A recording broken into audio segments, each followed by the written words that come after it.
Hello and welcome to Xbox Tavern's Xpod Tavern episode. Oh shit, what number is it? 78 78. Welcome. It's Sunday night at 8 p.m. ish. Ish. I'm Quite Jamie sharp and tonight, I'm- actually. I mean, we're not fucking around tonight, are we? No. Let's get banging. So I'm joined by Millie Man Ian. Hello. No, ladies' favourite, but we've got MBV Graham Hello. and Scottish Gruff Ross. Hello. Gentlemen, how are we this evening? Ready to rock and roll? Talk about some excellent Fantastic. Xbox news. Yeah, let's do it. Yeah. Let's get right in there. Right, well, let's start off with the best story of the week, shall we? Starfield. Oh, shit. Starfield and Redfall have been delayed to early 2023, which is a big kick in the dick for all of us. So Starfield, what was it? 11/11/22 was due to be released, and Redfall was at some point this summer, and now they've put an official statement saying that it's not going to be the case. I'll just read the picture tweet they put up. They said, "We've made the decision to delay the launches of Redfall and Starfield to the first half of 2023. The teams at Arcane Austin doing Redfall, and Bethesda Game Studio Starfield have incredible ambitions for their games, and we want to ensure that you receive the best, most polished versions of them." I mean, we'll get back to that little last part there in a minute, I guess. We want to thank everyone for their excitement for Redfall and Starfield. Energy is a huge part of what inspires us to every day. My God, I can't read properly. And drives our own excitement for what we are creating. We can't wait to share our first deep dive into the gameplay for both Redfall and Starfield soon. Thank you for your support. So, I mean, we kind of saw it coming, but we kind of hoped it wouldn't come since they'd set a real firm date. Gray, what's your opinions on this getting delayed? Yeah, inevitable and unfortunate. Usually with the games of this magnitude, they want to make sure they get it perfect. They saw the shit show which happened around Cyberpunk, and they don't want to go down that road. They want to make sure that what they're delivering is immense, and that always comes at a price of delays. And here we are. Here we are once again. I did see you say Cyberpunk. There was a tweet from Jason Schreier, I think, saying that he'd spoken to some people either at Bethesda or surrounding Bethesda, and they'd use the exact phrase that you just said, the next Cyberpunk. They don't want it to become the next Cyberpunk because they didn't feel confident. So that's obviously played into this delay. Ian, we were both looking forward to Redfall. Yes. Now, Sad I mean, times. we obviously seen some leaks, some images. Was it video or was it just images? I can't remember. It was just image. There was a couple of images. There was no real gameplay videos. No, there was a video at to show you like the characters and the abilities, but not actually of the game. Yeah. I mean, We haven't seen anything proper yet, and it was supposed to be out in a couple of months. It's not a surprise necessarily, but I mean, when I thought maybe there wouldn't be like maybe delayed to the end of the year. To actually wait now till 2023 is like I say, kick in the dick. It is a bit of a shame, but I guess my thinking is, well, let's face it, they're not going to beat Elden Ring for Game of the Year. Let's just go to next year and get Game of the Year 2023. possibly. I mean, they've got two strong contenders, even though we haven't seen anything from either of them really, I guess. But yeah, so obviously this is a massive, as I said, kick in the dick, massive shame. Does this dampen any interest you've got in playing them, or is it just going to mean that you've got to wait longer and you're going to get even more hyped up and potentially build up the next Cyberpunk? I don't want to get too ahead of myself. It took me a while to get into Cyberpunk, even though I didn't pretty much buy it day one. I didn't play it for maybe 3-4 weeks after it came out. Yeah. But I do feel like more for like Starfield and Redfall would definitely be more day one purchases, and well, I don't need to purchase it because it'll be Game Pass. So day one plays. Whether am I disheartened by it? Yeah, of course. It's a shame that we don't get to play it, but it doesn't dampen my spirits at all. If anything, it just makes me go, oh damn, I want to play it more. And when it comes to the actual date is released, like shucks, go away a couple more months for this. But again, hopefully there's so many more games that come out towards the end of this year that'll keep me occupied.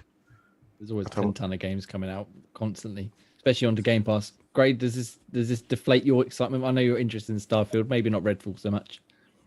No, I was intrigued for Redfall, definitely. But yeah, definitely Starfield is the one I was looking forward to the most. But yeah, if it is going to be as immense as they sort of specified, like Fallout in space, then those things do take time to get perfect. And yeah, obviously you'd rather it be perfect when it's released and not chopped up and released at a chunk of it now and another chunk in a couple of months or something along those kind of lines. You don't want anything like that. Yeah.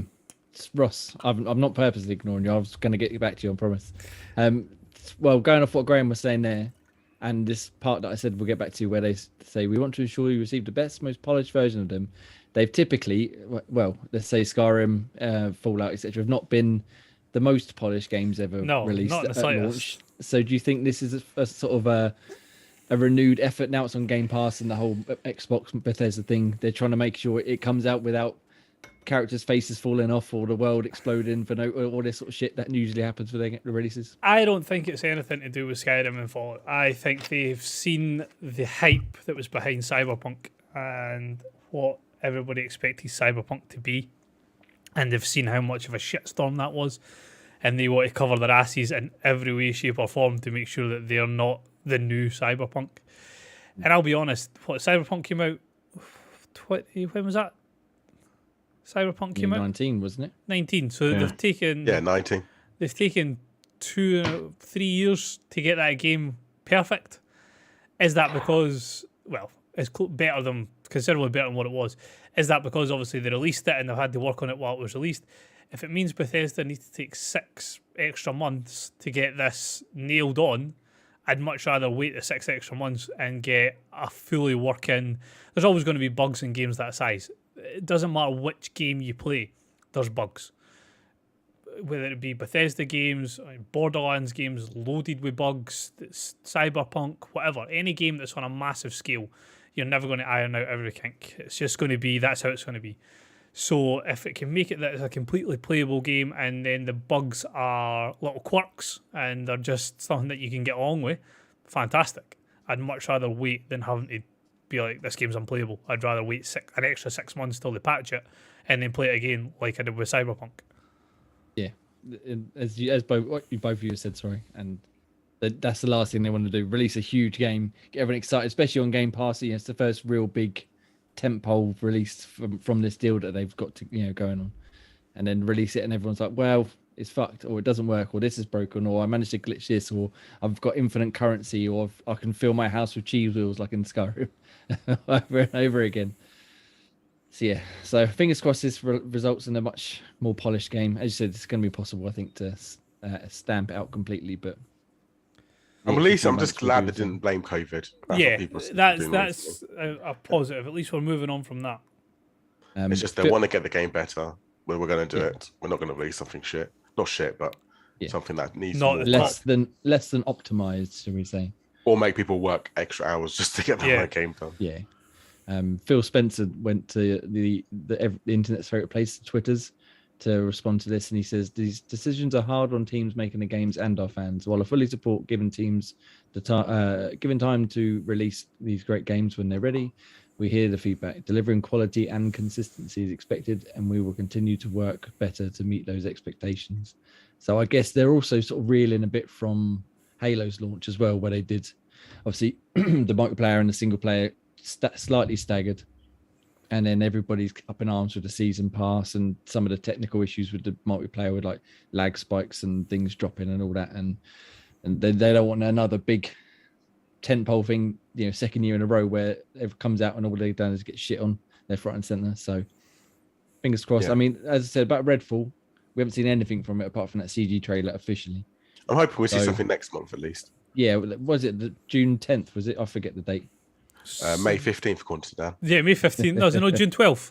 June 12th, sorry. June 12th. So hopefully, even though these games have been delayed, we'll hopefully, when they say at the end of their statement, they look forward to showing us something soon. I would hope and imagine we'll see something there at the very least, even if it's just a couple of minutes of gameplay of one or both. Ideally, you never know. But it's still a bit of a shame. But now that these two games are sort of skewed off to next year, what actually are we looking forward to that's Xbox exclusive from first party for the rest of the year? I had that list up the other day. I'm struggling to think of anything major that's announced right now that we know is coming this year. Perhaps Hellblade. Was it Senua's? I can't remember the name of the game now. The new Saints Row coming this year as well. Yeah, but I mean from Xbox and like Bethesda or their first party, this army that they've been building and spending all of Phil Spencer's pocket money on.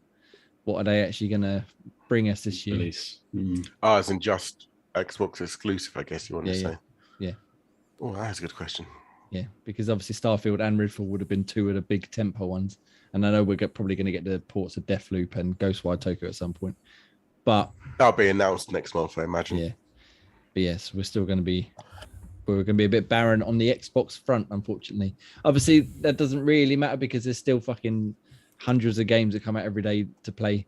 One thing that does annoy me when I listen to people talking about stuff like this is they go, oh, well, there's no games coming out now between now and there's games every day. You just got to broaden your horizons. There's so many indie games. There's so many even triple A games that people would just ignore because it's not the big ones.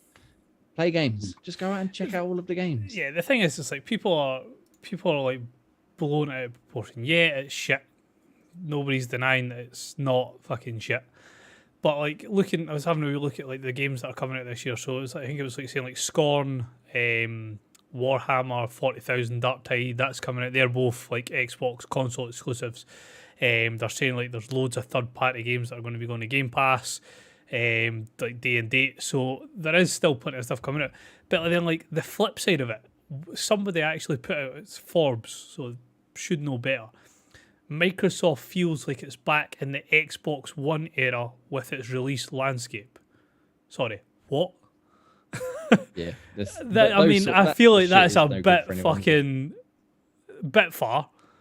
Yeah, I mean they've obviously. Well, no, I was just saying about all the people they bought, but they're still. It's not long since they've actually acquired all these studios. Yeah, exactly. So they're still working their way into what they were building and what they were making, and they can't just go, "Here's 100 games at once." Yeah, we've got to wait another 10 years for another. Yeah, so you can't saturate the market like that. Yeah, so it's not ideal, but obviously it's only hopefully 6-7 months of Starfield will end up being delayed anyway.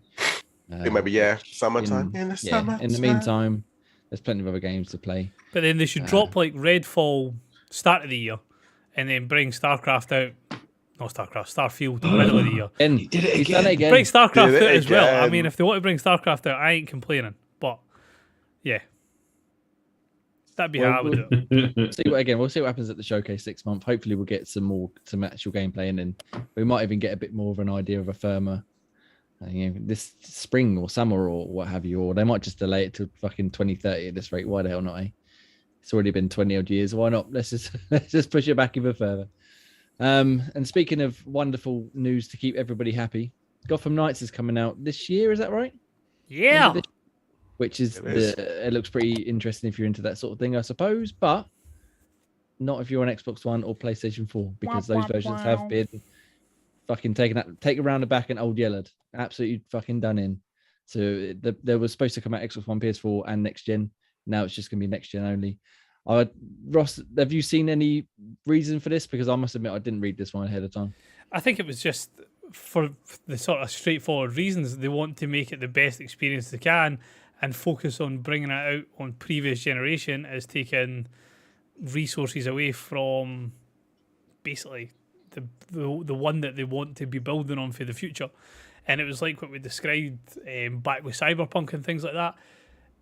Games are going to start not paying attention to the previous generation because it's going to limit resources on. They're basically spending their time focusing on every generation, making sure everybody's fine with it.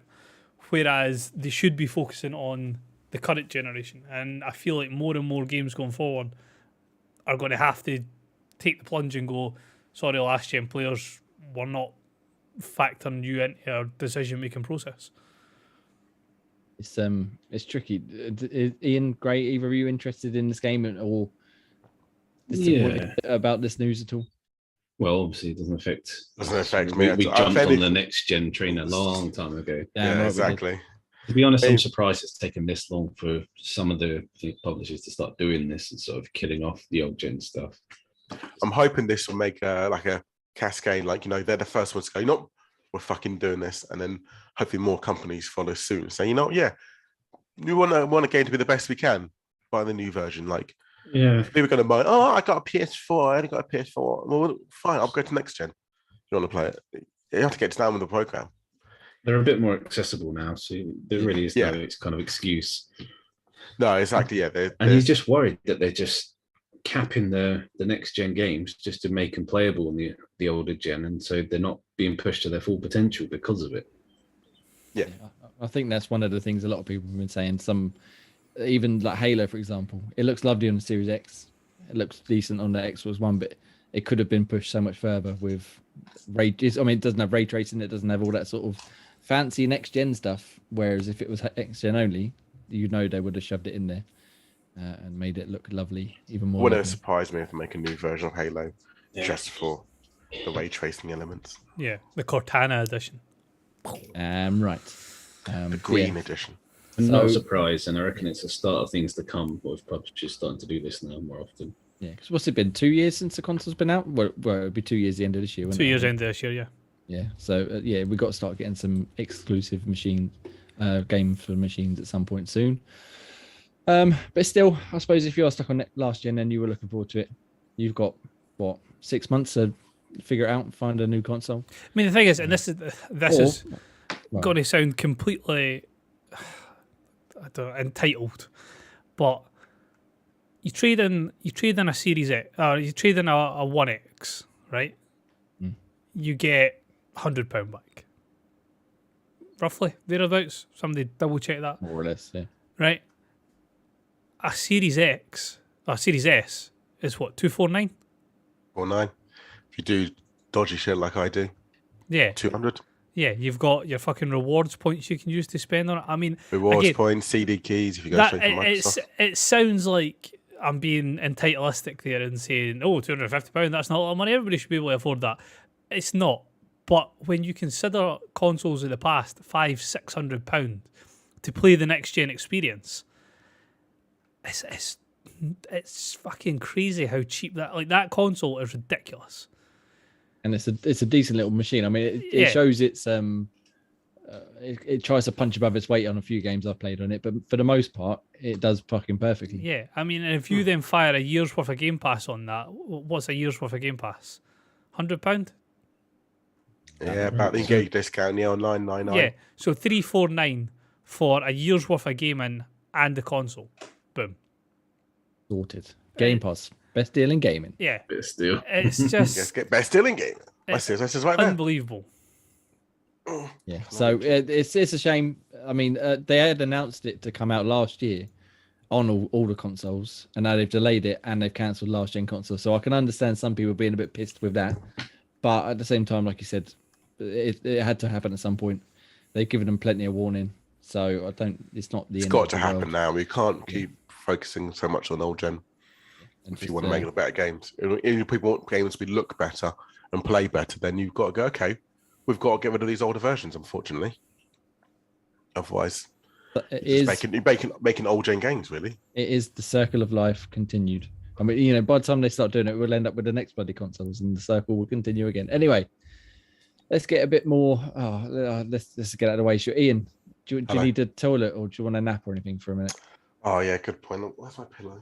Yeah, I think I might join you. I might come around your house and snuggle up with you. Oh, Ross, Graham. Might be little spoon or big spoon. You decide while I'm on my way over. Right. Cool. Graham. Definitely little spoon. Makes me feel safe. Talk to me about FIFA and its new name or something. Yeah, it's the dispute that's finally come to an end, or the relationship that's finally come to an end between FIFA and EA. And so the naming of it will be changed. Well, not after this next one. You've got FIFA 23, but that's the last one that is likely to be called FIFA now that the relationship has been severed because FIFA are being greedy and after way too much, and EA have flipped them the bird. So after FIFA 23, we may be getting EA FC or something along those kind of lines. Same game, but EA Soccer.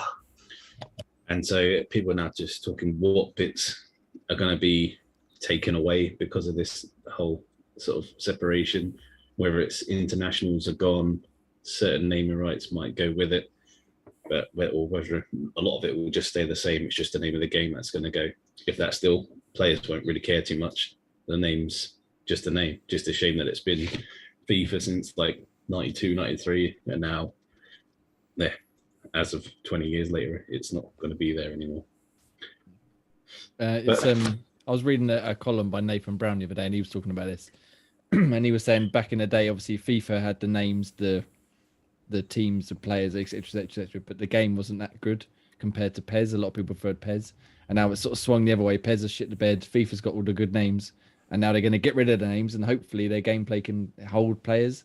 As you said, it's improved a lot. It's a decent game of football, so I'm told. Not that I would know too much about that, but yeah. Well, it was definitely a long-winded battle. That whole journey is waiting to sort of FIFA started it, and then there was loads of football games, so there was no real leader. And then, late 90s, early 2000s, that's where Pro Evo sort of took the mantle for a while. And then, FIFA came back with a vengeance in the sort of around the 12, 13 kind of era. 13 was when I remember it really starting to ramp back up. Yeah, it started to sort of take back over again. I think Ultimate Team dropped, and then... Yeah, well, they stole that from the Champions League game that had it first. And then, they stole that idea, monetized it, and just been riding high on that ever since. So they could literally just make a football game based purely off Ultimate Team and just even let that just sit. Yeah. So they've got a little bit of a money spin, and they've played that on their sports games as well. But it is what it is. But yeah, it just sounds, because it's been that relationship for ages, it just sounds a much bigger deal than what it actually is. Yeah, I mean, the way, like, I was a wee bit hesitant as to how it was going to break down, but like once EA sort of, I think when you think of it, EA is a video game company, FIFA is a football and governing body. So when you think the split's going to happen, you think that the game play will stay the same, but you're going to lose out on a lot of things because you don't have the governing body behind you. But as you're reading through the article, like, EA has the like licensing for, what does it say, 19,000+ players, 700+ teams, 100 different stadiums, and 30 different leagues, including the big ones, obviously Premier League, La Liga, Bundesliga, Serie A. They've got the rights to them, so the game itself is literally going to change in title, and that's pretty much going to be it. It's affecting FIFA, not UEFA, so things like the Champions League will still be in it. The game's not going to change much in regards to what it already is.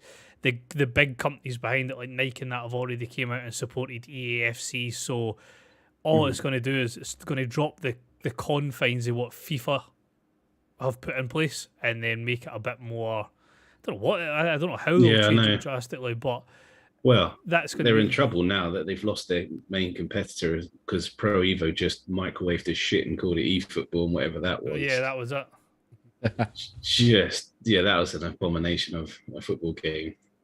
And so they need competition to sort of... I think someone else was supposed to sort of join the ranks of trying to like compete with it, but without competition, there could be trouble. That's kind of what drove them on to sort of dominate. But they're going to have something that's going to sort of rival, or not rival it, but at least give them something to keep themselves honest every year. Yeah. So failing that, it's just going to die into the PES sort of... Because they could completely Nintendo Switch it and copy paste the game and call it 23. For all platforms, not just the Switch this time. And there's nothing we could do about it because there is no competition to sort of go, well, if you're not going to sort of innovate, then there's nothing else to sort of turn to. Well, seeing as we seem to be murdering J and E, we might as well talk about some sort of other EA game, and we'll talk about Dead Space, shall we? Yes, Nicely done. Nice segue there. Proud of you. So, Dead Space. Ian, Dead Space 3 is the best game ever. Oh, next news story. Just making sure. I might go back to daydreaming. I might go back to FIFA after that. Fucking hell. So, obviously EA is contesting with FIFA. We are on to the Dead Space side now. Launching January 27th next year. Hopefully not the same day as Starfield and or Redfall. That would be pretty shit. But yeah, I don't think that's stupid to do that. Well, I mean, is this the next one or is it a remade one? This is the remake of the first one, which they're doing with all sorts of upspuffing and loveliness and new engine, new sound, new visuals, new this, new that. No gameplay yet. No, there's been the only thing they've really shown was, I think they were showing off how their audio works. So they had someone walking through a demo room, and they had different effects going off around them. Still puts me off. There's no gameplay. Yeah, That but worries me. it's still, we got what till There's a another reason for 7 that, Ian. months. And I'm very excited about this. It's January 27th. Very exciting. Happy days. There's not really much more to say about it, but Are they bringing in sort of online co-op on it? Because the first one didn't have that. No. Did they? Better No. fucking not. Tell you that now. yeah. But The- we don't If they need bring no more anyone Carver. like Carver in this game, I'm not playing it. I must admit, from the, and it's as much as you can do. I mean, I could probably take a photo and run it through Photoshop 30 times and make it look better. But the images that they've put out for like the stills compared to like what it was, and then what they've upspuffed it to look like, it's I mean, the thing is, like, see even if they Mass Effect it. So take what they did, shine it up, 4K it, bit of ray tracing, bit of improved colours, bit of improved textures, release. Fucking win. That's all they need to do, and it's sometimes less is more. Just tidy it up, make it look a bit cleaner, make it look a bit sharper, increase the cut, like the high HDR, so like the lights feel like Isaac's hat or his like gear on the back of it and shit like that stand out better against the blacks. Just make it neater, tidier. Don't fucking try and rewrite the wheel. Just make it a better looking version of what they originally released, and it'll be fantastic. I don't know if they've said anything about changing any story elements or adding any story elements in. But in terms, like you said, the visuals, they're just rebuilding it. They're doing it on Frostbite now. And they are... I forget the name of the system. It's some sort of acronym. And it's basically... They're up in the what's it called? Dismemberment. And all that. That was obviously a big part of Dead Space, chopping off the limbs rather than just, going for headshots and stuff.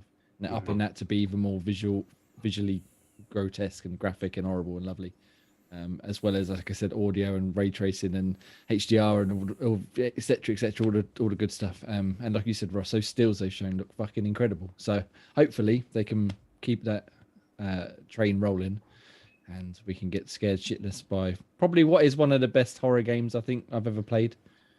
I mean, obviously I'm still partial to a bit of Resident Evil or a bit of maybe a bit Silent Hill, but the original Dead Space is fucking tremendous.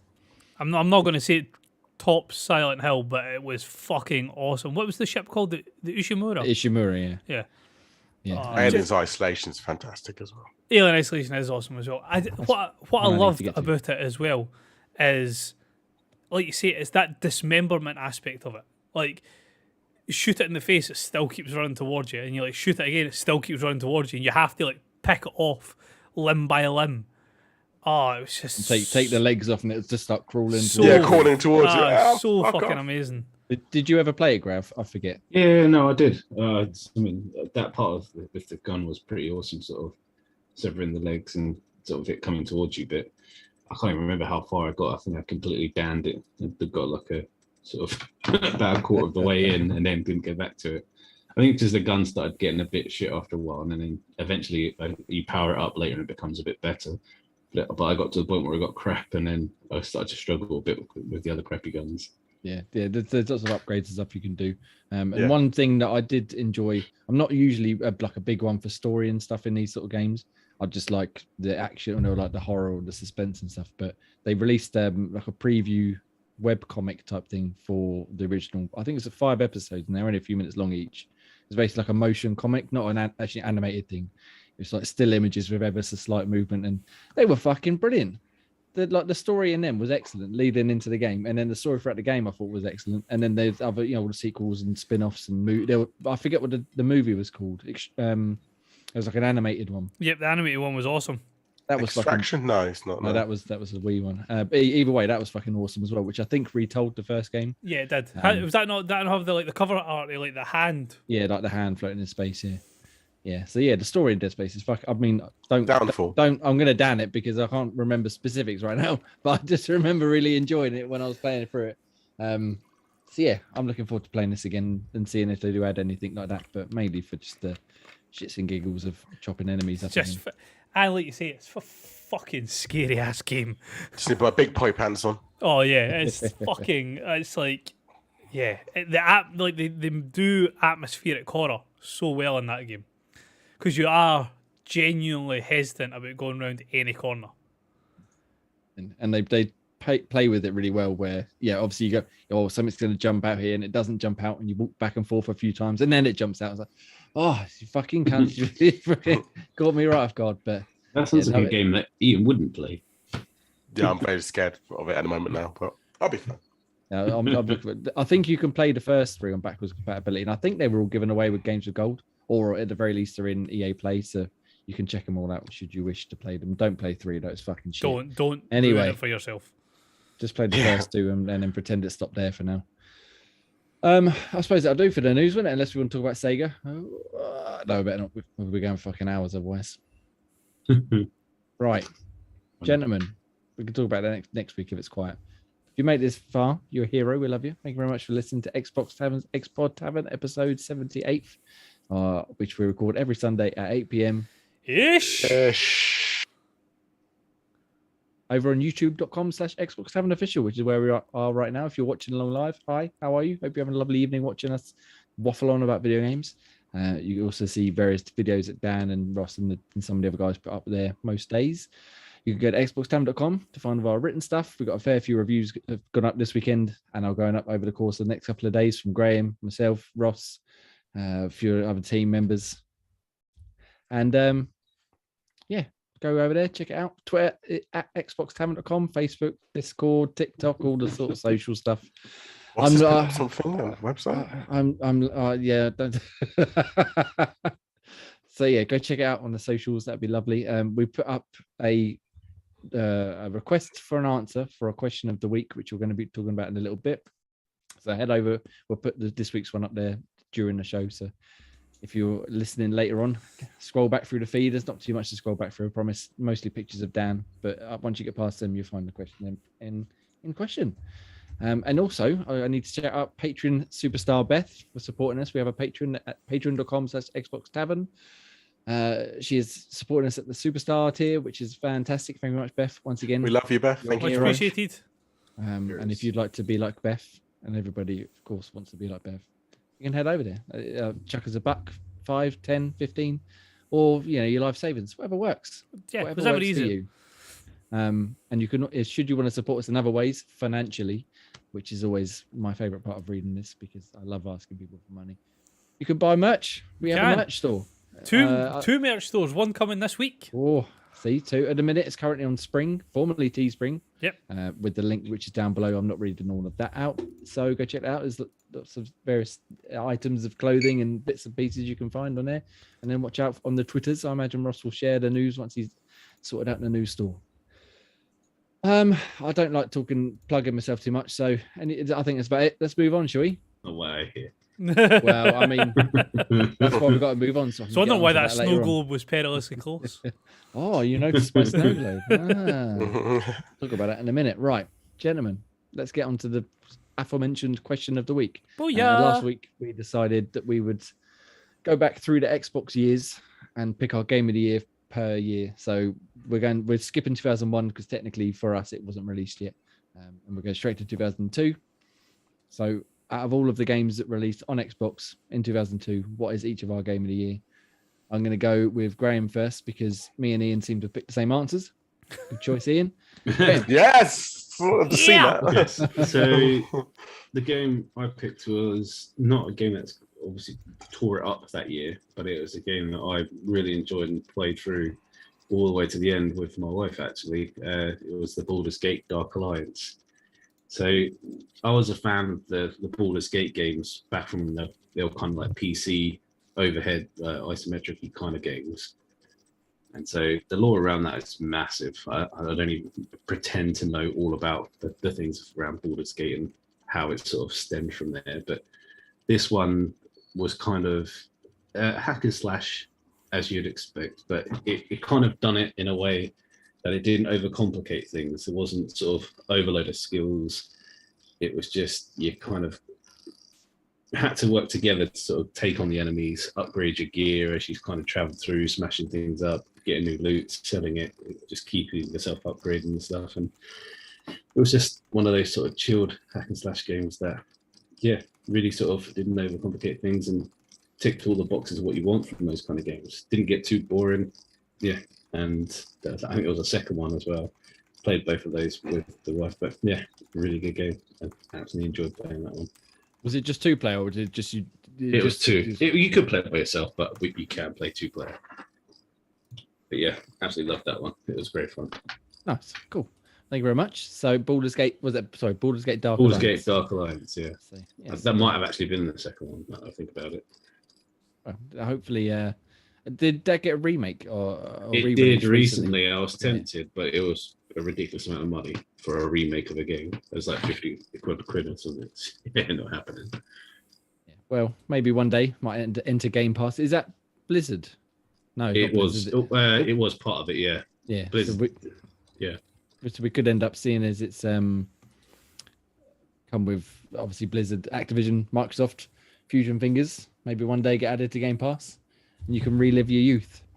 Yeah, no, that'd be good if it become part of Game Pass. I'll definitely be all over it then.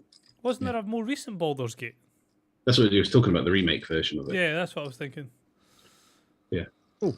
Well, yeah, thank you very much, Ross. Yes. What game would have been your game of the year? 2020? No, 2002. Yeah, I was going to say You 20. can't use the second one. Why? Second one, 2003. Second one was 2002. In US, not in UK. Was it? Mm-hmm. Ah, fuck, I thought it was that. I just have See, fun. this is the tricky part because now we're so used to getting games sort of like day and date pretty much worldwide. Yeah, Yeah, Going exactly. back It's this far, fucking... we had to wait But like 3 how years for did you this. do it back in the day? I just don't understand how back in the day, like, we've got to wait 6 months for a game to come out, or 4 months. We were more yeah. naive and more forgiving, clearly. I'm just checking to see. Oh no, so my first game, like my proper one, not my guilty pleasure one, is still current. That's fine. And Yeah, me first and one's fine. me and special guest Pete are actually on the same wavelength. Lord of the Rings, Two Towers. That trilogy game they were fucking immense. Possibly one of the best movie to game adaptations ever. I've never watched Lord of the Rings. Likewise. But no, I agree. That game was actually pretty decent. That's I think I played some of the game, but I've never seen the film. So the game No. was awesome. So you had the ability to pick the character you wanted to play as. So you obviously had your main characters: Legolas, Gimli, Aragorn, Gandalf. Baggins? It was just so fucking good. Is the character called Baggins? Or was that one? Baggins is the surname of a couple of the characters. But Really, yeah. I don't know if I would Oh, Frodo, that's it. I don't know. Yeah. Fuck, see, I don't know. fucking Frodo dick. I'll just cut this conversation because I've never watched the film.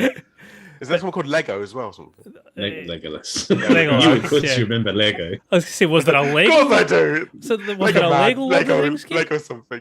And there's Gandalf, who's the old man. I know that one. But it's just so fucking good. It was an amazing game. I think I'm trying to remember what one of the things was, like, you got like a combo meter, and like they gauged you on your combo, so it wasn't like 1 hit, 2, 3, 4, 5. It was like, was it average, good, something perfect. It was basically the gauge and things like that. So I had like that to it, and then it was skill related. So the better your combos, the more experience you got, level up your characters, get better stuff. It was just an awesome game. It was, I don't know what the third person type idea. So it was like over the top of you, but not like Gears of War type idea. It was more higher up. It was just such a fucking great game. They don't make games like that anymore. they certainly don't. Now it's all free to play. Money. Give me your Fucking- skins. Yeah. Exactly. It was quite hard as well, from what I remember. Some parts of it was quite a It was challenging game. fucking awesome. Nice. Need more games like that. Nice. And Well, until speaking of- Ian pissed on my parade with bloody 2003, You can mention it, just people know. Mortal Kombat Deadly Alliance was my other one. And only because, one, Scorpion was classed as like the main character. It was to I mean, do Scorpio. According to Scorpio, yeah. And the song that went with the trailer, My Immortal, not My Immortal, Immortal, that went along with the Sub-Zero breaking out of the Netherrealm was fucking incredible. So yeah, that was my other guilty pleasure that got me hooked on Mortal Kombat again after many a years away. Nice. Where you were Liu Kang and Kung Lao. That's the next one, is it not? Is that not X? Okay. Where you're it's the cutscene that they had where it was like on a pyramid, and they're all like all the things for Netherrealm and Outworld are scaling the pyramid, and Kung Lao and Liu Kang are fighting at the top of it. Okay. Was I, that just Dark remember, I Alliance? thought it was like a 2-player one, that Deadly Alliance, where it was like almost like a beat 'em up as a style No, of no, those no. two. Deadly Alliance was based on Quan Chi and Scorpion. That was like what the main thing about it was. And they Next had, week, you can say the same. I was going to say, is it? See, he's stuck his answer in there, even though it doesn't count. He snuck it in. He's still trying to keep off. Next week, They do the did- same question. they did have an awesome. I think it was maybe the first time I've ever seen loot boxes in a game because they had the crypt, and you got like crypt points, and you could select a coffin, and it either gave you like power ups or bonus coins or like outfits for your character, but it wasn't a microtransaction. You just earned them in game, and then you went into the crypt, selected whatever crypt that you want, and then you got your reward out of it. Sorry, you mean Ed Boon wasn't badgering you with a credit card? Come on, give me your money. Give me your money. No, Can you be Robocop and Rambo in it? no, you can't. Darth Vader. All right, enough of that shit, right? Sorry. Oh, I'm thinking of Shaolin monks. That's my bad. Shaolin monks, nice. Right, we can talk about Shaolin monks on the year that it comes up. We can get to that. Anyway, Ian, Yes, let's double team this, shall we? do it. You go. Okay. So Well, the kings of games, the proper answer the correct answer to the game of the year 2002 for Two. Xbox. in the EU EU. is Splinter Cell and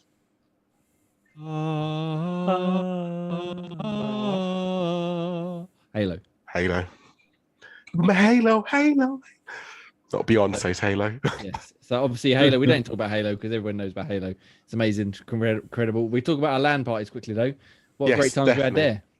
That's the main reason why Ukraine, Halo was just some of the classic LAN parties we have. The arguments we used to get up, friendly banter. Always Lugging 4 complaining about CRT teams. TVs around, Oh. 4 Xboxes, 16 controllers. Oh, great times. Fucking nightmare. And the drinking games we used to do as well. Always good fun. Do you ever do it? Even when we used to do the 8, we were just like to 4v4 as well. Or like blood gulch and stuff. Did you ever do it with the sort of 2-player split screen and you had like the cardboard box between the two of them? Or was that more like a FIFA thing? We kept it separate because we had like I said, we lugged TVs around, so we'd have one Yeah. TV for one team, one for one, and sometimes we'd have like teams of like 4 TVs lined up in the same room and 4 Yeah, Xboxes. so 4 with 2 on one side, 2 on the other side. Yeah. What we Or had 2 in for the like, dining room, 2 in the front living room, and LAN cables and everything. I was yeah. cables. Well, you I think did- once where I had a friend's You house, one fucking was cunt. upstairs, one was downstairs. It's a massive long cable going up the stairs. And they're just shouting abuse down the stairs. Yeah. Yes, so yeah, that was great times. Obviously, things have advanced since then. We now do it online and shout our abuse down our microphone instead of across the room. But Yes. Splinter Cell, Ian, let's talk about Splinter Cell because Halo's had its day in the sun now. We've got new games left, right, and centre. We haven't seen the Splinter Cell since 2013, I think. I know, it breaks my heart. I Fucking think this horrendous. Splinter Cell was kind of my first outing into, I think I like stealth games. And yeah, just you can't go wrong with it, isn't it? I think it's one game that's always managed to bring out. They've changed a few things here and there, but it's always been one of the games that's always been quite fantastic to play. Well, I think Blacklist soured me a little bit, but the rest of them are fucking Blacklist Blacklist wasn't too bad. I was going to say I mean, Blacklist wasn't terrible, I but think probably the worst one was probably made. Well, I don't want to say one of the worst ones, but it's still great. Was Convictions because it went a bit too action packed with the whole. Yeah. You can What- pause and shoot as you go. was it Double Agent where you had to be careful of how your actions were because if you went too far, you ruined the game or you couldn't Yeah. pass the missions. Yeah, You had to, basically be a double agent, so you couldn't be too good, you couldn't be too bad. Yeah. it had to be flexible. Yeah, Yeah, that one was awesome as well. Like I say, there's not been a bad Splinter Cell game. There's been lesser Splinter Cell games, but not bad ones. Yes, great. Do you want me to bring that pillow around at me and Ian? We're just cuddling. yeah. I'm What I stealthily interested. what I really remember about the first game, though, obviously it was a new game at that point, was the visuals, like the way they did the lighting. So you walk through like a curtain and it flaps in the wind and it affects the way the lights were. And you had the little light meter in the corner showing you whether you're in Yeah, the telling you darkness or- how dark and how or- much stealthy you actually are. yeah. And being able to jump up and do the splits in against 2 walls or shimmy along pipes and get round everyone without actually having to fight anyone, which is what as you said, Ian, which is what we love really, rather than going in with like bang bang. Going bang, on, kill you all. every game's got those kind of gunplays and mechanics. I kind of like the fact where you have to be, get through from portion A to portion B without being seen. It's like climb the walls. And You always knocking think out- yourself as well, like, got these massive green goggles on. Why can't they see this? But And he goes every time he turns it on. It's like, what was that noise? Yeah. But yeah, like knocking guards out and actually having to hide their bodies out the way so their friends don't find them. And I think it was in the sequel, whichever one, Pandora Tomorrow. There's the very first bit. There's a river. I suppose we'll get into it. Pandora Tomorrow is 2004. If there's a river, you knock the guard out, and I dropped him in the river. I was like, no one will find him in there. Not thinking that the game would actually keep track that I dropped him in water. So I got further on. It's like, mission failed. You killed a guard. I was like, what the fuck? Yeah. Hang on. Drowned him. Oh no, wait a minute. Wait a minute. here. Oh yeah, that's. I mean, right. it took about half an hour. But That'll do it. you got there in the end. But yeah, no, that first game was tremendous. The way it looked, the way it played, and just the introduction. I wanna go back and play it Splinter now. Cell. Yeah, it's like It's like I've been, It's all when I was backwards going through all these compatible. games, like looking back, what's my game of the year? It's like, oh, I want to play that game again now. I know. I believe the feel like this first is one- this is going to cause a lot of nostalgic gameplays. I feel. I believe the first one is backwards compatible, and I think it got some sort of I've sort of, a Series X like enhanced type patch to give it some extra upspuffiness. Not official, but like the console does a lot of the heavy lifting. So yeah, it's worth going back and checking it out. I still think we'll get to the other two later in the weeks when we ask further questions, but those first three were fucking tremendous. Anyway, that's enough nostalgia. Yes. Nostalgia for now. So next year we'll Before we look at- kill Graham. Yeah, next year- we forgot to add that because of Halo, we learned of another great game called Azaric. Balthazar. Oh, I should also mention. So I forgot that at FF81 on Twitter also answered Splinter Cell. They were the first answer, and they fucking nailed it on the head. Splinter Cell straight away. Good And then man. Special Well guest played. Pete, as Ross said, mentioned Lord of the Rings: Two Towers, as well as a few other games, which I'm not going to mention because they don't count. So anyway, nice. And Dan was got a bit mean. I can't forget Dan. Old we can't forget Dan. shit hair Dan. He picked Medal of So Honor. mean. Medal of Honor So front mean. line. It was Front actually a line. really good game as well. Thing is, I remember playing it. I have no idea what the story was or anything. I just remember going, "Oh, killing people," and then I stopped playing it. I like the Medal of Honor games is what caught me on like war games, like before your Call of Duty shit and things like that. Like Medal of Honor games was fucking awesome. There were some Yeah. good ass games. Yeah, those were good. Still remember like the first time playing Medal of Honor and it's like the boat on fucking Normandy. And like the bit drops down, you run onto the beach and like folk are getting massacred left, right and centre and you're like, what the fuck is going on here? Yeah, I never played. Well, I think I played a little bit. Series, I like demos now. I never played a full game until the reboot, which they did on the 360. Was it? Where they went into Afghanistan and started doing all like proper Call of Duty stuff. I quite enjoyed that one, but I never played really in any of the other ones. Anyway, that's also died a death now. So let's move on to games we actually have. Oh, fucking hell! Actually, have been playing this week, including our Project Game Pass game of the month, Trek to Yomi. So who else has checked this out this month? This week, sorry. I have. Go straight into that one. And what's your thoughts so far? How far are you? Where are you? Are you enjoying it as much as we enjoyed the demo? Yeah. It's much better because the demo actually starts you a bit further in. It comes up It's about like chapter 4, chapter 5, isn't it? yeah. Yeah. Obviously, you get a bit of the origin around it, so I see why they started you a bit later on. But yeah, it's good the way the story kind of unfolds and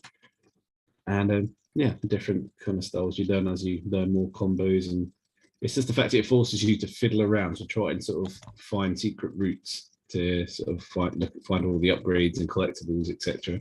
So you just it's something to know when you're sort of humping all the scenery to try and find that little secret entrance. But other than that, the sort of the black and white sort of noir feel is pretty awesome, and it just you don't appreciate how graphically cool it is until it sort of gets you a bit closer to the actual scenery. And it's cool. I'm glad I picked that back up, and I'm glad it's the Game Pass one. So have you just got past where we played the demo? Because it took me about a bit further along. Okay, I'm quite deep, about half hour to an hour into the Yomi bit. Okay, yeah, If because you've I got think that far. no, I've literally just when I was playing earlier on, I'd beat the boss at the end of the bit of the demo that we played. Yeah. And then I did maybe a couple of minutes after that, and then I had to stop. So I haven't got very well, but I'm enjoying it so far. I think it might get a bit repetitive, That's what I literally was just about to say. That it does feel bare. Even me playing through the first couple of missions, it's starting to get a bit like you're kind of just doing the same combos over and over. Really, you're not really changing your combos up. It's like just parry, attack, parry, Is this your attack. moonwalk backslash type fucking thing that you were on about? Yeah, except for that was considered. You can't just do that to. There's definitely some enemies that change that up. But it's mainly just parry, attack constantly. That's the main. But then again, it's still fun. But yeah, I can feel it draining on me a bit after a while.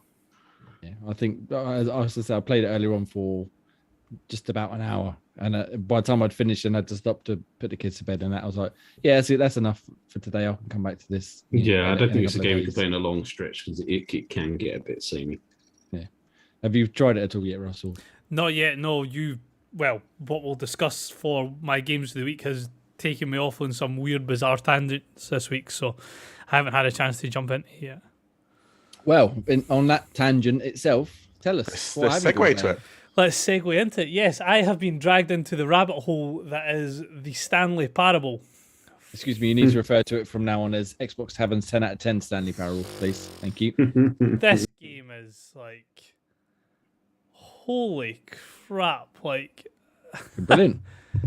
I genuinely didn't know what to expect from it when I first went in. I thought, right, Jay has ramped up that this is going to be some sort of superb, fantastic, awesome game. So I went in it and I was like, you know what? I'm going to be a dick. Every time that he says something, I'm going to do the opposite. No. So he said, leave the office. Stayed 5 minutes in the office. Well, fuck it, I'm going to see if he does anything. And then he didn't do anything. I was like, oh, okay, cool. So then I appeared to a door. I'm going to rattle that door. Nothing happened. Then I'm going to go to the next door. Nothing happened again. So I'm like, okay, what's happening here? And then I started messing around with printers and I started jumping up on desks. And then in pops the narrator. And it would appear that Stanley doesn't do what he's told and has to go around every little thing to see if anything will change it. Not to realise that nothing he actually does will affect the story in the slightest. Oh, is that how it is now, Billy Big Boss?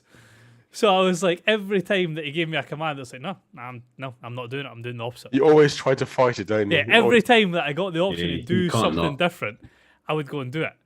And then I'm playing through it, and I'm like, yep, just going to go against you. And then I go through a door, flashes up saying that Stanley had made his choices, and then the end. I was like, I've only been playing it 10 minutes. The fuck do you mean it's the end? And then you appear back in your office, and I'm like, what the fuck happened there? So I thought, right, well, I'll do sort of what he tells me. I'll go through the door that he tells me, and then after I've went through the door that he tells me, I'll start doing everything against what he said again. And then I got another fucking set of different circumstances, and then I appear back in my office. What the fuck is going on here? The game is, it's fucking brilliant. Yeah, it is. I mean, it's totally. I need to get back into it. 'Cause I've only done like one or two playthroughs. It's totally since I fucking played nuts. before. Yeah, I need to get proper back It's a into it. completely different dynamic of But what it's a game is. fucking amazing. It's just like I'm sitting there the whole time playing it, pissing myself laughing. One, it pissing the narrator off because the narrator gets properly angry at you for not doing what you tell him. Second of all, everything that transpires once you go against the narrator, it's just so fucking funny. It's and the thing, game. what you're finding, it just, again, without spoiling anything, because you got to find, as you're learning, you just got to find it yourself.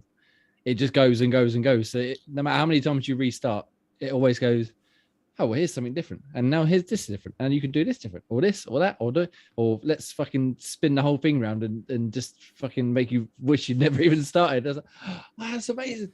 And I'm really waiting for just one of you, to find the bits that I've found when I was first playing it, because I think what we need to right. Well, narrow it down a wee bit for us. What are we kind of looking for?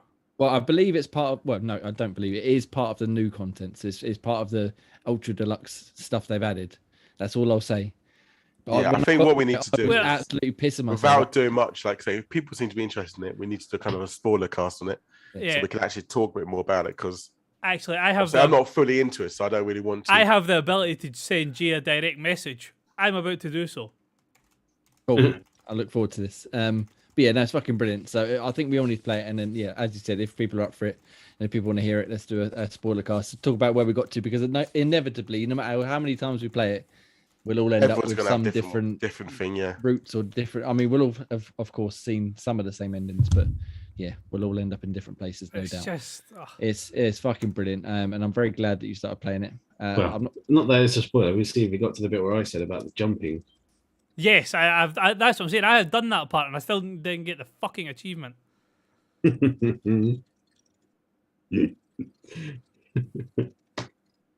almost, Ross, almost. There we go. Almost. Yeah, almost. But we'll see what happens with him. But yes. Anyway, should we move on from that before we start spoiling the game? If you haven't played it yet, go fucking play it. It's fucking tremendous. It is. It's only 20 quid on the store, and you'll get. Yeah, it's not a game that you would have played anything like it before. Yeah, It's very unique. Different, very and unique. And to explain why, which is really annoying, you'd ruin it. So you can't.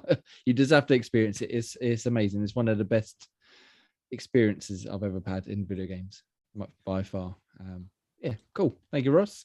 And obviously, you've been playing some FIFA. Do you need to talk to us about FIFA, or should we move on?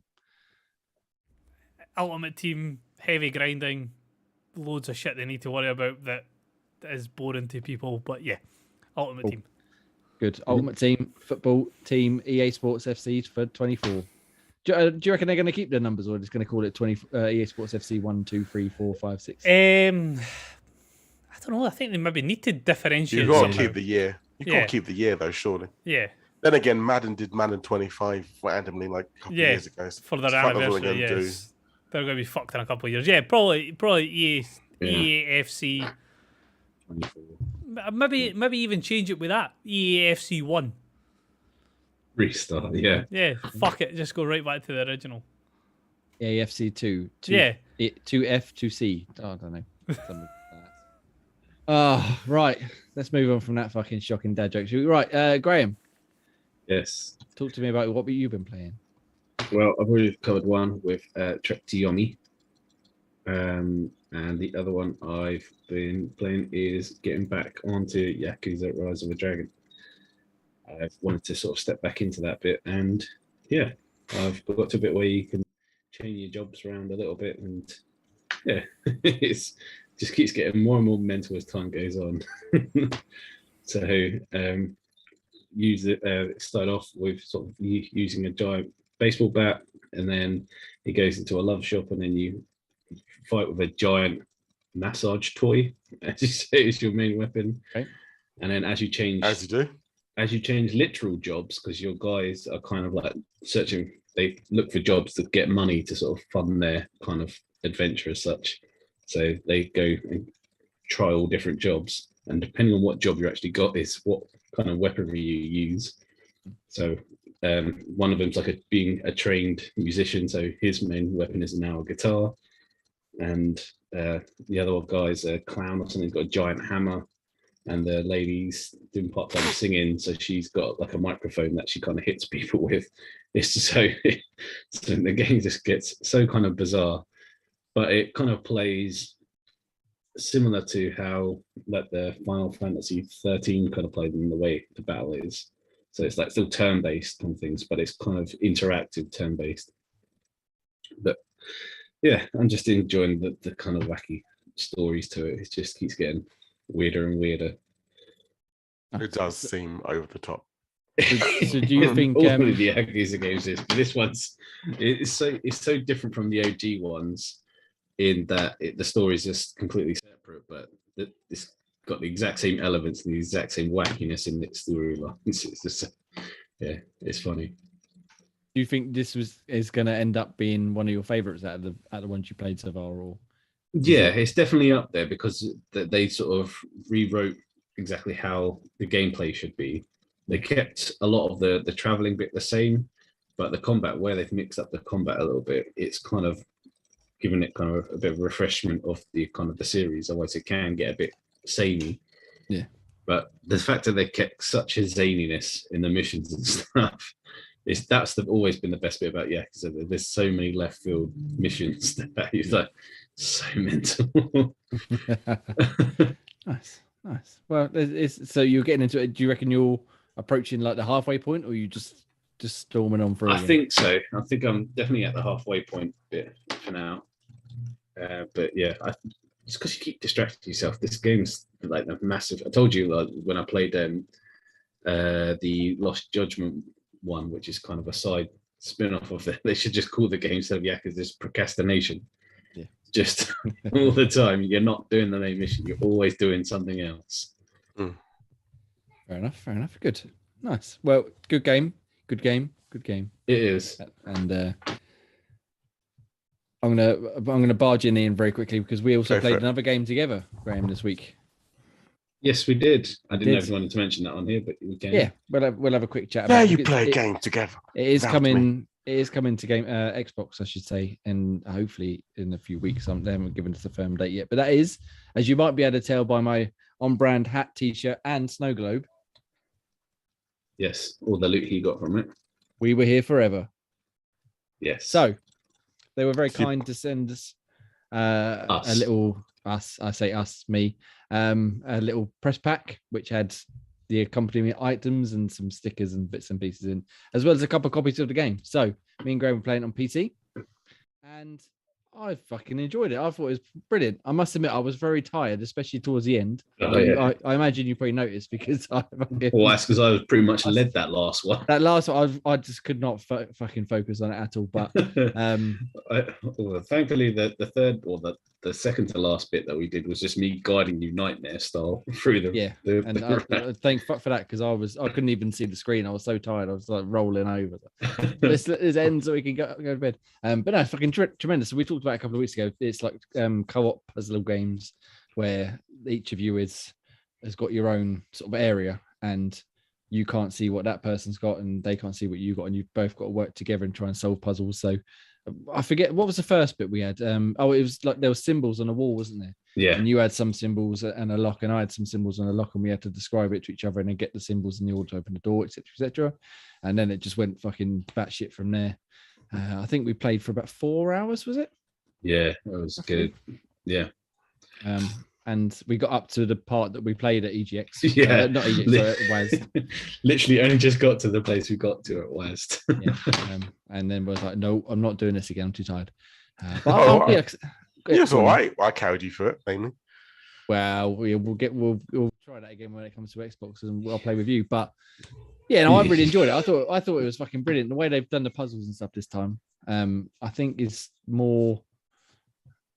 It encourages more direct work. What's the fucking word? Co-op communication?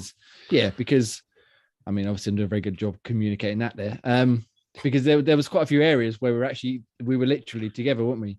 We weren't separated by anything, but we had to then use the items at a certain time or separate off into different rooms to try and solve the puzzle. Break up and coming back, yeah. And did you stay in the voice chat, or did you go inside Discord or Knorr? No, we played it properly. We did it properly this time. Walkie-talkies, yeah.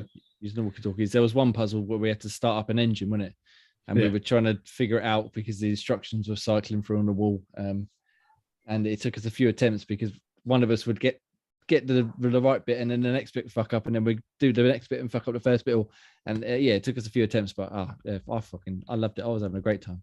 Yeah, I wish I was more awake. I would have been playing probably play a lot longer, but I need to get back to it at some point next week. I could definitely tell on the platform one, the seesaw one, because you would just like, help me get to the blue bit.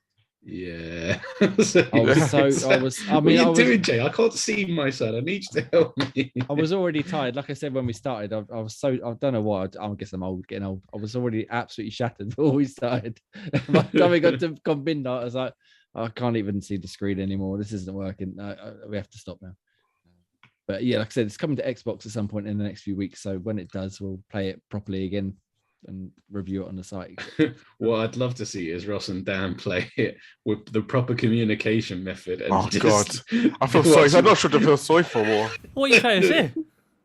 What are you trying to insinuate? Because it's a game that makes Jay triggered at some time where Jay the constant going, let go of the fucking button.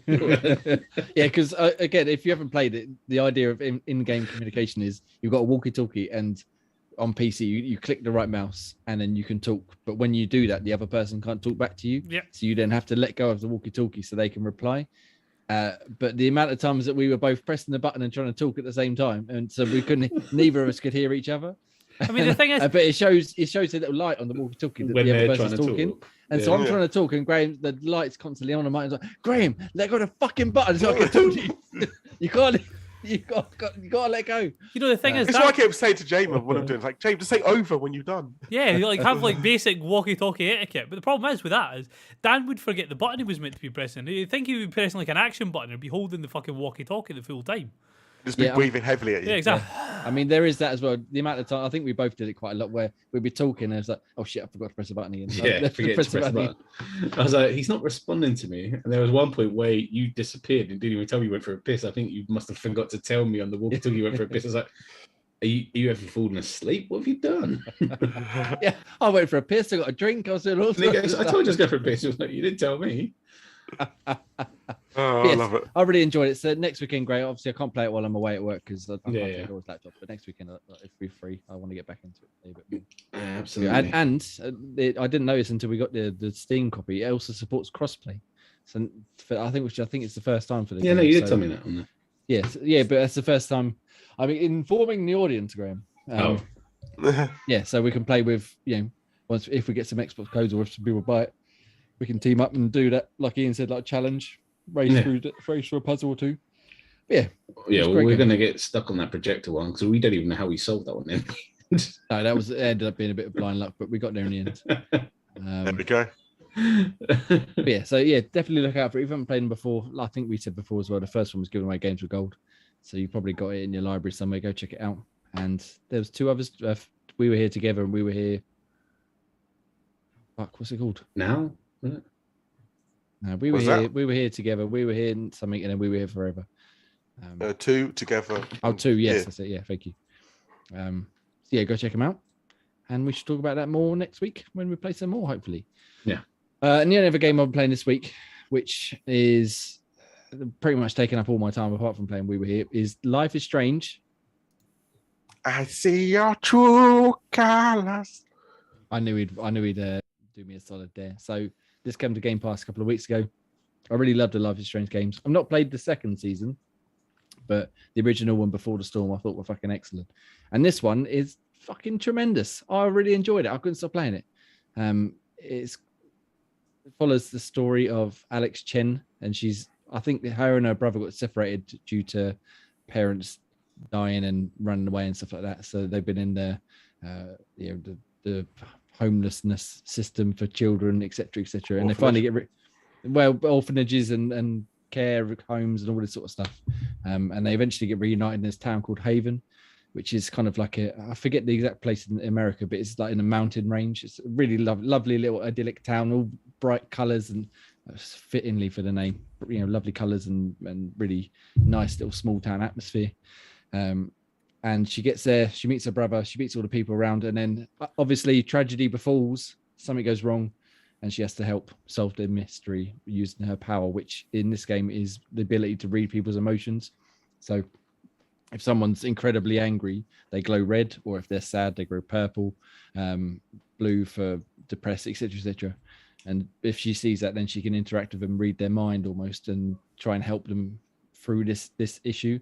And it also affects her. So one of the early scenes, this guy comes in accusing her brother of cheating on sleeping with his girlfriend, and he gets obviously really angry, and she can sense it so much so that she ends up getting really angry, and she beats the shit out of him to defend her brother, because she can't help it. It just controls her emotions as well because it's so strong. And then as you get further in the game, she uses this for good. So instead of getting really angry, she's able to read their thoughts and say stuff to them to calm them down or to try and cheer them up, or etc., etc. But yeah, I thought the story was awesome. It looks amazing. It's still got that like painterly style of the originals, but the characters themselves look fucking tremendous. Steph, Ryan, obviously Alex, and then some of the bartender Jed, and some of the other side characters and stuff you interact with. They're all excellently written, performed. I found myself genuinely, and this is a bit weird, but I genuinely got quite upset at a certain point because something happened and things were going on, and by that point I was so invested in the story and the characters. I was like, that's actually really sad. I'm quite affected. And obviously I didn't start glowing blue myself. Did you start sobbing, Jay? But almost, but not quite. But yeah, no, I really enjoyed it. I finished it last night, and yeah, if you like the Life is Strange games or like The Walking Dead or all that sort of stuff, the narrative adventures, definitely check it out while it's on Game Pass because it's fucking brilliant. I think it's my favorite out of the Life is Strange ones that I've played so far. Yeah, go check that one out. Nice. Ian. Hello. I didn't want to ignore you, but I had to get it out off my system. What have you been playing this week? So other than playing more Pokemon, I've actually gone on a bit of a Battle Royale kick. Right, first question, how many fish have you caught? I caught 2 fish, but we won't talk about that. So maybe I quickly did Fortnite just to see what the no build mode is. Quite interesting. Am I a fan? Well, yeah, don't get to fight speedy builders, but I can build not so speedy, but it's still interesting, different. But the main 2 I want to talk about more for me is first one is I've gone into a bit more. It's Apex Legends, the new season. So new season came out a couple of days ago. I just bought a new character called Newcastle. And he's this sister of Bangalore, I want to say. Maybe. Or like a friend. I'm not sure, but I think they know each other basically because they got separated in like a war thing to the storyline, and basically she recognized him, and we don't know why he's in their Apex games now. But he's got quite a few cool bits. He's more of a defender, so he's got his passive one is like when someone gets knocked down, he can actually pull him and have a shield whilst he revives them. So rather than standing and reviving in the out of the middle nowhere, you can actually drag him and revive him holding a shield. He's also got a throwable drone shield, which is quite helpful, and his ultimate is like a massive wall, which kind of slams or targets in the air, creates like a massive stronghold to provide cover so you can peek in and out. I guess it's good for if you're kind of far away, but when someone's like rushing you, it's a bit pointless because you put this down and you can jump over the barrier or come round. So it's good, but again, it's more for long range rather than those long range gunfights rather than the close range ones. So I tested him out a bit. He's quite fun. Again, not quite my play style because it's a bit too defendy. I have a bit more of Crypto. I never really got into him a bit much, but Crypto, he's one of the characters back from I think season 3 or 4. I want to say 3. I'm going to say 3. Yeah, why not? Let's go with that. And he's got a basic one where you can throw his drone and he can kind of scout the area. Again, he's a bit more defender, but he's quite cool because obviously you can just camp in the corner and scan your drone around. As long as you've got 2 decent people with you, they can obviously help them out by telling where characters are, and obviously do like a massive EMP to destroy their shield. So if you can time it right with people, especially if you're talking, you go EMP now, blows their shield, and they can rush them, and because they might be trying to shield back up, and obviously they've got no shield, so you can actually pretty much kill them quite quickly. So yeah, good fun. They've got loads of new maps now. I don't know how long I played it for. Like maps completely changed from when I last played it. I think they got a new one which is like on the island, which I was doing for a bit, and they've gone back into Kings Canyon as well. So yeah, thoroughly enjoyed it. Have they modified Kings Canyon anymore? Because I know they changed bits up when I was last played it ages ago. So they haven't changed much. Well, again, I only played one of Kings Canyon, I think it was. Most of the time I played it was the new mode, new map, which was quite fun. So I can't really remind myself too much because I think I went in there and died quite quickly. But the new map, it's quite fun. I mean, I think they hadn't introduced that new map maybe 1 or 2 seasons ago. So again, I think they just modified it a bit more. Because again, if I actually played it more season, I probably could tell you everything about it. Because I now dropped off a bit of it, I can't really quote too much about what happened. But again, some of the guns are quite different. I think there's a couple of new ones in. Never really found anything. They've nerfed the L-Star, which upset me. Because the L-Star was quite fun because that was just a nice hip firing, jump in one, go really close and hip fire. You can fucking destroy them quite quickly. But they've got a new gun called the Car, which is like an SMG, which came out a couple of seasons ago. That seems to be quite powerful at the moment. So yeah, we've been doing that. And have you got many wins? No. None of them. None. For the highest I got was like 3rd. again, it's forget because you play for so long, and you have to remember all the different battle royals that we've been playing over the week. It's like shit, I got to remember the play style, how I do this. Do I rush? Do I not rush? Oh yeah, go for all this, and so no wins yet. It's been a while. Not yet. But what else have you been playing instead? And I've been playing the most disappointing experience on a battle royale I've had, and that includes PUBG. And DayZ. And I want to call Daisy. Daisy's not a battle royale, so that's fine. I can't quote that. The new Halo Last Spartan Standing. Not good. Not good. I don't understand how. I don't think this is not a battle royale. It's just like it's again they call it a battle royale in loosely based because obviously the last person who's alive wins, and I guess that's the kind of battle royale elements they've got. But it's actually just really disappointing. It's kind of in line with the kind of lone wolf theme. So you kind of there's no teams; it's all just you on your own. And unlike other the kind of, I guess the other battle royals they have out there, where you can kind of go around collecting loot and or having like a care package where you have your kind of loadout, like in Call of Duty. You start with like a basic guns. You've got a pistol and another shit pistol. I assume it's from the enemy's pistol, which is kind of like a little laser beam. Plasma pistol, yeah. No, not even that one. Not the plasma pistol. No, right. a different one. It's like a weird, like an energy one. Not its own charge. It's weird. Yeah. Again, I haven't played it. I haven't played the single player, so I can't really tell what the actual name of the gun is. But what happens is you earn more points. So you shoot as soon as you kill people, you earn points to level up, and then you can level up. So then I think I've played it a couple of times, and I'm so bad at it. I leveled up only maybe 2 or 3 times. Level up the first time, you get like a single hand shotgun.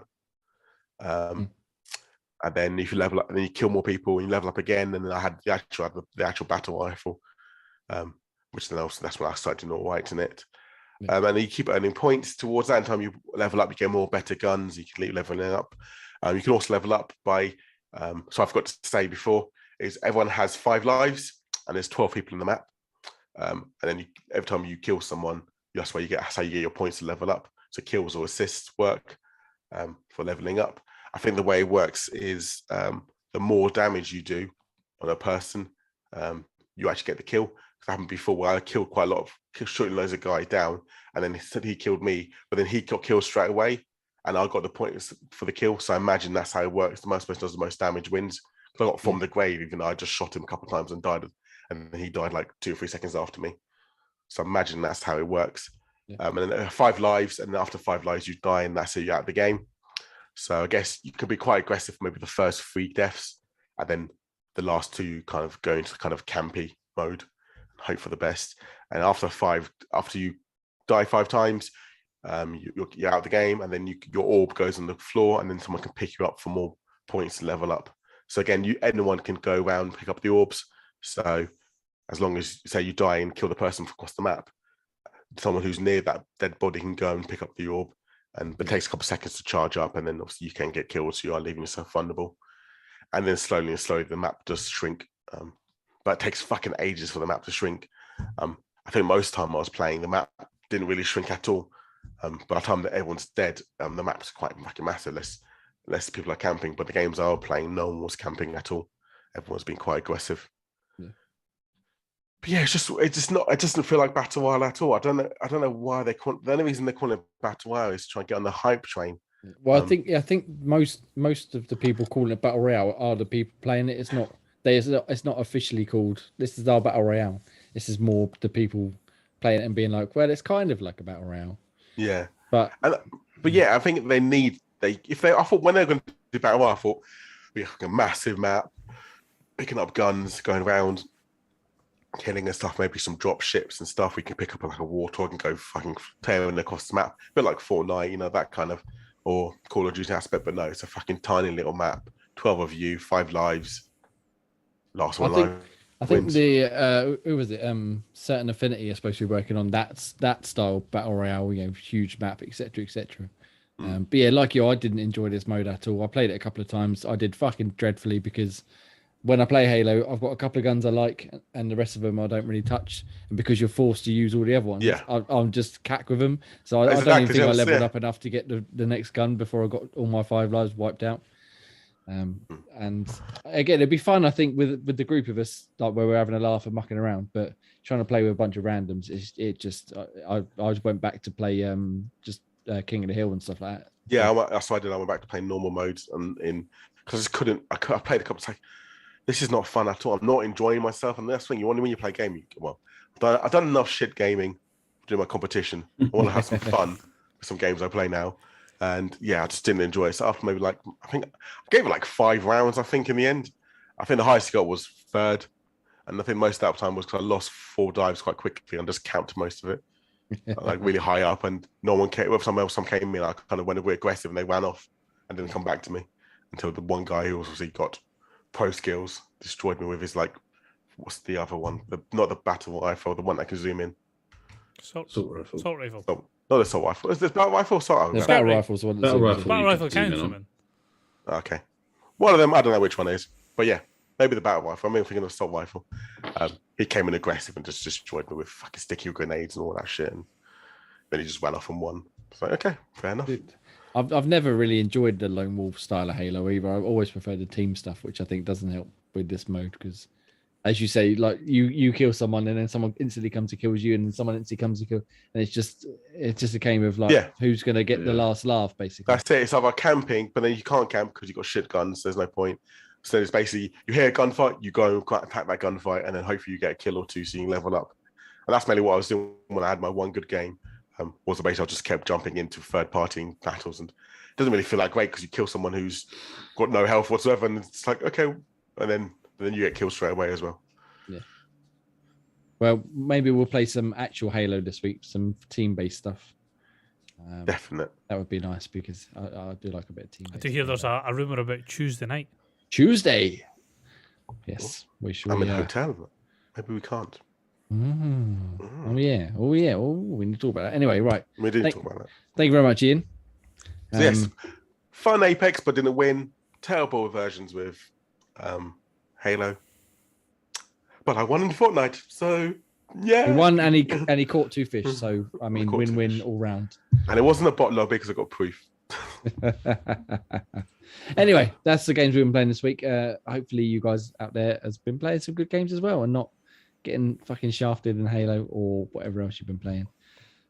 We got some reviews up on the site from the team, including our good friend MPV Graham here, whichever corner he's in this week. He always moves around. I think he's top. Gem Wizard Tactics. His review's gone up now, as well as Carlos's Bug Snacks review, which I think we said last week. I can't remember now. And my review of Paratopic, which I definitely spoke about last week. Has anyone actually played Bug Snacks? Yeah, I played a little bit of it. I haven't played any since it first come to Game Pass. Because I'll see it. Because apparently he's. Oh, sorry, I know we're segueing onto this. Apologies. But yeah, apparently he's very much. I guess. Well, I'm not going to say this, but Pokemon-esque. Yeah, when I talked about it a couple of weeks ago, that's what I said. It's very, very subtle linked to kind of Pokemon. How far have you played any more since you last played it, or? No, it's because I got to a sticking point where I've got to find something. You got to wait till the right time of day and stuff, and it's like, okay. So it's kind of you waiting you have around. to sleep to get to the right kind of time, and then kind of got to the point where it wasn't a simple playthrough anymore. It's ramped up a little bit. Yeah, that's kind of where I got to. I was enjoying it to start with, and then it started throwing all these different quests. And I was like, I thought this was going to be just a straightforward adventure where we'd see weird creatures. I'm not really interested in sleeping to wait for certain times of day and stuff. But I do want to get back to it at some point. The kids were quite enjoying it, so I might play with them again next weekend. But anyway, yeah, you can go check those reviews out on the site. That'd be lovely. Thank you very much. Don't forget about your game of the year, Paratopic. Yep. Again, if you enjoy that sort of thing, it's worth a go, but don't go into it expecting any sort of epic horror narrative or anything. It's just weird for the weird's sake. Anyway, thank you very much. If you don't want to play those games we mentioned, or if you don't want to read any of our reviews, which you should, but if you don't want to, it's fine. You can go check out Game Pass. Ross, games that have come to Game Pass or come into Game Pass, or we can expect on Game Pass at some point. In the games coming to Game Pass, shall we start with that? Let's go with that, shall we? So we've got Little Witch in the Woods, which is in game preview, May 17th on PC. I fucking hate this one. Come on, Ross. Umarangi Generation Special Edition, May 17th, console PC. Floppy Nights, May 24th, console PC. Hardship Spacebreaker, May 24th on PC. The big one for the month, Sniper Elite 5, May 26th, which is console and PC. And Pac-Man Museum Plus, May 27th on console and PC. Lovely. Good selection of games there. Ian, things that are leaving. You don't know. I think they've all left. They're all gone. They're all gone. So everything's So we got left is leaving tonight. So it's like, well, do we talk about it? But I guess games that will have left that you've just missed out on, unfortunately, can leave another tonight or maybe around tomorrow. I'm not sure. They're always skiffy with the midweek one. It's either mid-month one, so 15th or 16th. But you've got Steep, Final Fantasy X, and Final Fantasy X2. Ha ha ha ha ha. The Wild at Heart, The Catch, Carp and Coarse Fishing, Jamie's favourite. Enter the Gungeon and Remnant from the Ashes. Which is a fantastic game, so play that if you get a chance. And I'm completely gutted that I forgot to check out Wild at Heart this week. I knew I should have played You something else. mentioned it, like, literally, I was like, I've got to play that. I was like, he hasn't played it. I should have played it. I got too involved in Life is Strange, which was fucking awesome. So I'll allow it. But Graham, games of gold, please. Things that we can redeem for free. Your last days today is for Hue because it's available till May the 15th, which is today. So you may just have missed out on that one. And then you've got, like I say, got a couple of hours, yeah. Hopefully. You've got Yoku's Island Express from May the 1st to the 31st. The Inner World, The Last Wind Monk from May the 16th to June the 15th. Hydro Thunder Hurricane from May the 1st to the 15th. So that's on its last legs too. And then Viva Pinata Party Animals from May the 16th to the 31st. Nice. Thank you very much. So go check them out. Again, free games is free games. If you don't like them, no harm. Don't play them. Yeah. Simple as. But I think that will do us. I think we've done it. We've made what they call a podcast once again. Oh, somehow, yeah. Some way. Thank you very much. You've made this far. You're a fucking hero. We love you. Thank you for listening. And you can check us out every week at 8 p.m. Yeesh. on youtube.com/Xbox Tavern Official, xboxtavern.com for written stuff, for words and pictures. Sometimes words, sometimes both. And all the socials. Just search Xbox Tavern. I'm not reading them out again because... Oh, you can actually get in the worlds right now. In the worlds, good. I'm excited about that one. Like I said before, I got that on my phone, but I never actually started it. So maybe Yeah, I tried to look and I went, I can claim it right now. I was like, okay, I will. Do it now. Do it. Do it now. Yes, thank you very much. You're heroes. We love you, and we will see you next week at 8 p.m. ish. I've been Jamie, and you can follow me at DNXan or at Xbox Tavern. And I've been joined by MPV Graham. Hello. What's his name? Million Man Ian. Bye-bye, everyone. And Scottish Gruff Ross. See you later, folks. One day I'll figure out this exit part of the show. You need to work out. You need to Today is not that day. Today is not that day. Anyway, goodbye, everybody. I can do my Speak to you little next week. music I always do. That always gets cut. But... Yeah, I do have to. I leave it in for the video side, not the audio side. Okay.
Bye.